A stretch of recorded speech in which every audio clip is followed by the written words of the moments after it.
Throughout history, there were many different execution methods used upon people who had been condemned to death for serious crimes. Different executioners tweaked devices to ensure they could conduct their work in the most efficient and clean manner. For example, inside the Third Reich and Nazi Germany, there were many people who went to the guillotine for their defiance to the regime and the government. But the executioners across the land had modified the guillotine to create the Fallbeil, a smaller and all-metal guillotine which could take the head off someone very quickly.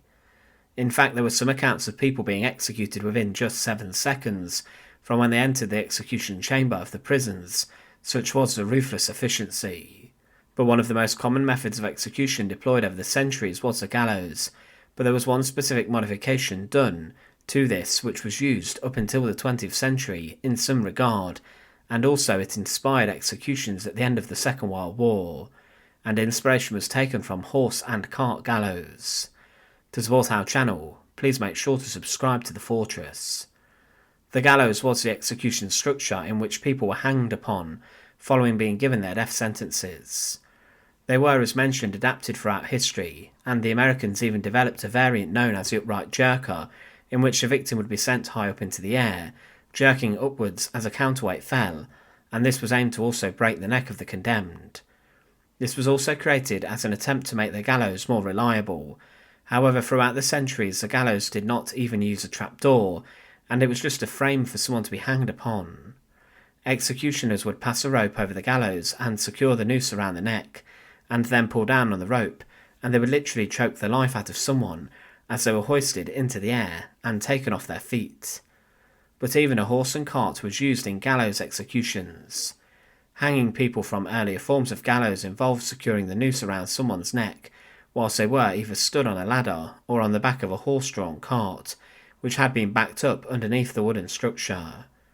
Then either the ladder would be removed, or the horses would be driven away, which led to someone dangling from the gallows by their neck, and they would then slowly strangle to death.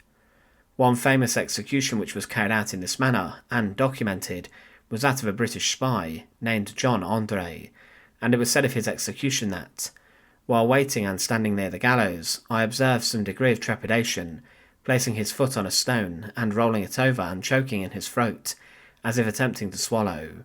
So soon, however, as he perceived that things were in readiness, he stepped quickly onto the wagon, and at this moment he appeared to shrink, but instantly elevating his head with firmness he said, "It will be a monumentary pang," and taking from his pocket 2 white handkerchiefs, the Provost Marshal, with one, loosely pinioned his arms, and with the other the victim, after taking off his hat and stock, bandaged his own eyes with a perfect firmness, which melted the hearts and moistened the cheeks, not only of his servant, but of the throng of spectators. The rope being appended to the gallows, he slipped the noose over the head, and adjusted it to his neck, without the assistance of the awkward executioner. Colonel Scammell now informed him that he had the opportunity to speak if he desired it. He raised the handkerchief from his eyes and said, "I pray you bear me witness that I meet my fate like a brave man." The wagon being now removed from under him, he was suspended, and instantly expired. It proved indeed but a momentary pang. Horses and carts were used commonly during history for the executions, and they were a step which was removed to bring the life of someone to an end. It came before the use of trapdoors, and the victim would die from strangulation rather than a broken neck. But after the Second World War, during one set of executions, this horse and cart gallows system inspired the deaths of many notorious concentration camp guards. The female and male guards of Stutthof concentration camp were all led up to a huge set of gallows which they were executed upon, but instead of using horse and carts as a step whilst the noose was secured, the executioners, some who were actually former prisoners of the Stutthof camp themselves, led the condemned onto the back of open-backed trucks, which were then reversed under the gallows. These were then, when the time was ready, driven off, and the condemned guards were left there hanging from the gallows by their necks. Thanks for watching. To support our channel, please make sure to subscribe, and once again, thank you so much for watching.